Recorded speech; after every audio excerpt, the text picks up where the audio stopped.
په خیر ملګرو د ایمل ولی خان صاحب او فضل محمد خان صاحب په پیښور های کورټ کې لانجا ګناه د چا د قصور د چا د پراتلونکو کې پکار سدي په دې باندې لنډه شانې 2 منټه خبره دا په پیښور های کورټ کې به تاسو دغه ویډیو کتلی چې فضل محمد خان منډوي او بظاهره ښکاری چې د عوامي نېشنل ګوند ورکران دي او هغه پسې شاته منډوي او قسم زغلې او نه صرف زغلول بلکې اخره کې هغه باندې گزارم وکي او بیا لتم ورکی او د گیټ نه یعنی فزیکلی مین هندل شي یا وهل ټکول بیزتی بهرحال دا غوشي لومبه بسر کې خبره ده چې د یو مشر او د یو کشر هم فزیکل یعنی اسالت دا انتهایی غیر انسانی دی د انسانی شرف خلاف دی د پښتونولۍ خلاف دی او د دې دور د روایتونو د دې زمانه خبرې دانه چې څوک چاله لته ورکی سیاسی مخالف لا نظریاتی مذهبي مخالف لا یا په گزار وکي یا ورته کنزل وکي یا څه قسم مثال بلکې خلک ډېر ککوټ کې یو بل سره مخامخ کې سنمي ان یو بل ډېر ګریسفولي او ډېر په عزت سره ټریټ کوي لومبه خدا دې مونږ ته یاد زما چا سره ذاتی دښمنی نشته که زه په یو پارټۍ کې مو هغه بل پارټۍ کې په دې ملک سل یو نیم سل 200 پارټۍ ريجستر دي وقار زکام خپل پارټۍ ريجستر کړل پاکستان ټیکنالوژي موومېنټ نو لکه دا چې دومره پارټو کې زما بل رور په بل پارټۍ کې یو کې دی شي او تاسو کې دی شي پلار په بل پارټۍ کې ورور بچي دا امکان لري نو بنیادی انساني او د پښتونولۍ رشته په یو صورت نه دي ختمول خو راځم دي ته چې دا قصور د چا ګناه د چا غلطي د چا په دې لانجه کې فضل محمد خان کیس کړی دی صاحب چې ایمل ولی خان توهین عدالت کړی دی او د دې نه احد شي ویل ان ګډ سیاسي په ټیکنیکل بنیادونو خلک لوبي کوي د خپل سیاسي مخالفینو خلاف دا کیږي دا هغه غړل چې ماته به سہولت پیدا شي اخا پدې کې څوک دا غلاس نشي نه دا د اختیار دی کاغه غړل چې د نه اهل شي د توهین عدالت په بنیاد خو بیا ایمل ولی خان بظاهر د پورت بکال کړي چې تا باندې یو قسم درخواست جمع دي ستا په اهلیت باندې سوال دی نو ایمل ولی خان د پارټۍ مشر دی زماغو سره شل اختلافي ستا سره شل اختلافي خله خراب ده یا خدا دی کې با دوه خبرې کې دي چې خدای سره به ورکران زی پدې کې شک اړو پکار نه دی او د پارټۍ صوبایي مشر نه بلکې دا قومي مشر دی نو ډیر خلک په سره زی نو فضل محمد خان صاحب چې بیا راغله دی د طارق افغان نه انډایرکټلی دا خبره ماته رسیدلی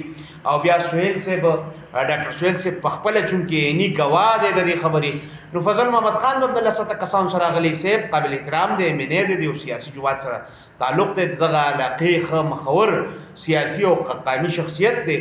د چې راغلی دی نو د دوران کې پریس کانفرنس په دوران کې اوس دا پی ټی آی والا به وکنه به د فضل محمد خان د قام قبيلي کور خلک به وکنه خدا عمومي رویه ده چې هغه ته وران نوم ویلې دی هغه نوم تاسو ته پته ده د ایمل ولی خان نوم وران کړی دی هغه په یو ریدم کې هغه ریدم کې خلک ناری نه وي لکه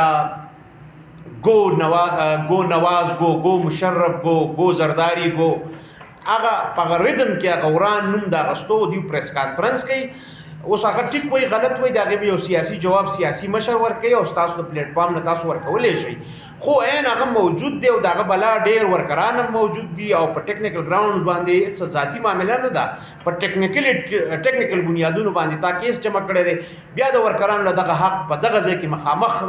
آفلاین هم نه جوړیږي آنلاین هم نه جوړیږي ورچوال او ډیجیټل هم نه جوړیږي چې زه چاته وران نمونه وایم او مخامخ خو بیا بیخي د لانجې او د شر فساد امکان جوړیږي شاید دا موقف چون کې ما د عوامي نېشنل پارټۍ د دوه کسانو نه واغسته د تحریک انصاف د ورکرانو موقف په بدل همي خو خبره دار چې څومره چې ما د چا موقف راغسته د داغي په خبره کوم او تاسو به زموږ کوشش کوم د پی ټی آی د ورکرانو راخلم خدا په ویډیوز کې مخکاری او دا هغه ځکه کې اني شاهدان هم د دې خبرې گواهی کوي او دا حقیقت ته نږدې هم د چې دا ایمل ولی خان ته دا غلط نوم چې کوم دین او دا کارول کیږي او ایون مخامخ او هغه دومره ریاکشنری دی په خپل ځوان دی یعنی زمانه شپږات الله کاله کشر دی نو هغه دومره ریاکشنری دی چې په خپل هم ډیر زیاته کله کله سړی تخکاری چې کني خنه کوي او خنه کوي نو خدا چون کې هغه اریټیټ کړي دی خلکو دومره دی په سوشل میډیا او په میډیا او کنزل او نوم غستل نو هر انسان خپکیږي اوس دا ټول یو طرف ته چې ګناه د چا وا یا د دو یا د پی ټی آی والا خو پکار نه ده په یو صورت مشر دی راغی هغه ولاړ تم ولاړ ستا کیس ته زما سره سل اختلافونه دي نظریاتي دي جوړ دي زغه ته وران نوم یا آفلاین ولی وې ما یا آنلاین دام کې دي شي ان پی والا هغه ته کنسل کړي يهودي ویلو دا ټولې غلطي خبرې دي. خان صاحب راغی عدالت کې ولاړ زما مخې ته ولاړ که زه ور پاسې د مو سره ودرېدم ویل ان ګډ خو سلام کلام کولې چې دیټس فاین. زرداری راغی بس زما ته ایکسس کیږي او زه ورچم زه په سر تصویر مو باسم. خان صاحب کراغه زه سر تصویر مو باسم. ایمل صاحب کراغه شاید د دې باوجود چې زه په سیاست کې اړوینوال نه بیا به بیلې پارټۍ سره به زه به غواړم چې سره تصویر باسم. باچا خان بابا نو سې کړو سي خبردار یا خان صاحب یا پس الرحمن صاحب دی دینی علم دی خلک ورپسې دي سراج صاحب دی راغه بس مونږ کلیوال دی اندار دی زه به سره تصویر باسم. خو زما سره شری اختلافونه مینو زاغه بس چغي ولي و ما یا ملنډي یا یعنی نو ایجوکیشن ولی کریټ کا اوس کدا هر چا چې کریټ کړي کدی وته يهودي ویلې او کاغي وته میلو یا هر قسم دغه لفظونه دغه دوانه خدمونه خراب دي. د دیو خپل موقف وایي خامخا هغه بدای چې دیو مونږ پسې چغي والي خدا ان په ان وخت کې پدې کې ان پی والا په د غلطه ورکولو کې شریک کو کنه او شریک په لاسو کې شریک کو کنه و پکې ښکاری پکې ټوپۍ پکې ښکاری نو دا انتهایی غلط کار دی کړی دی. کاغي پسې نارې وهلیم دي وران نمونه ویلي دي نو دې ته هېڅوک ښه نه وایي لکه دا یو ذی شعور انسان دا ګڼي. زه ته پوهېږو چې د بل مشر د دې که دا خلک کمې سپکې وایي او کم نمونه کوي نو لیدا زه ته نه پوهېږو یو درېمګړی نه پوهېږي په هغه ځای کې یو چوکیدار پولیس والا وکیل جج چې ګیر چاپېره ولاړ دي نو هغوی به نه پوهېږي چې دا کم فریق دا کار کوي نو غلط کوي. نو چې پوهېده او تم پوهېږي چې غلط دی نو بیا پکار ده چې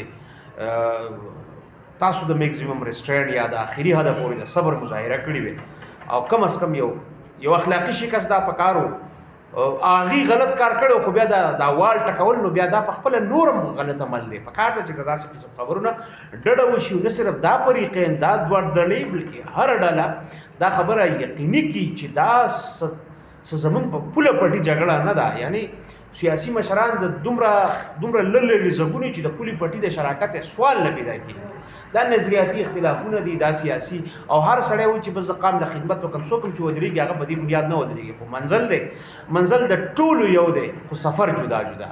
نو بس هر سړی و چې په خپل منشور مطابق ګڼي زه کولی شم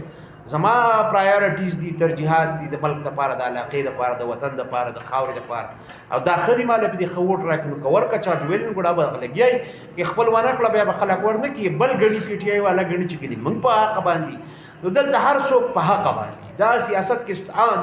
دا جمهوري سیاست کې د حق او د باطل د امر بالمعروف او د نهي عن المنکر او تصور نشته. هر سړی چې راوتلی دی او رجسټرډ دی په الیکشن کمیشن کې ووټ غواړي میدان ته ځي نو دا زیم په دې بنیاد چې د حق دی او ګڼي او یم داسې څوک څه ناسه کوي یعنې خامخا څه ښېګړې کار کوي خو د خپلو ترجیحاتو سره یې سم کوي. نو بیا په دې کې د حق باطل دا تصور هم غلط دی دا فکر هم غلط دی دا سوچ هم غلط دی دا هر شی لہذا د آخري حده پورې صبر او دا کار ښه نه دی شوی. چا چې کړی دغه فیصله کېږي او دې فیصلې ته ضرورت هم نشته چې یو کار غلط شوی دی نه ریټریو کېږي نه یا موږ یې واپس ریورس کولی هم نشو نو په هغې کې د ښه او د قصوروار او د بې قصوره ضرورت نشته. هر دا کار چې شوی دا کار اټسلف ښه نه دی شوی مذمت یې پکار دی او صبر مظاهره په سیاست کې او هسې په هر د ژوند په هر محاذ پکار ده او احترام خو د دشمن د سره او د جسماني احترام خو هر چا پکار دی کور مودا